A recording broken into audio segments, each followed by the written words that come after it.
Wondered, what's inside a wasp nest?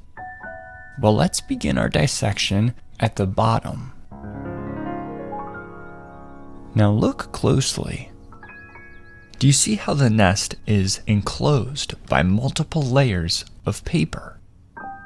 These layers surround the whole nest and act as insulation, keeping the nest warm when the weather gets cold. But wait a second, what are these? Some strange brown tubes are peeking out of the nest.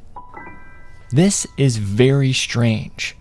These were not made by the insect that created this nest. They were made by an invader. Let's open things up a little bit more to get a better look. There's more of them.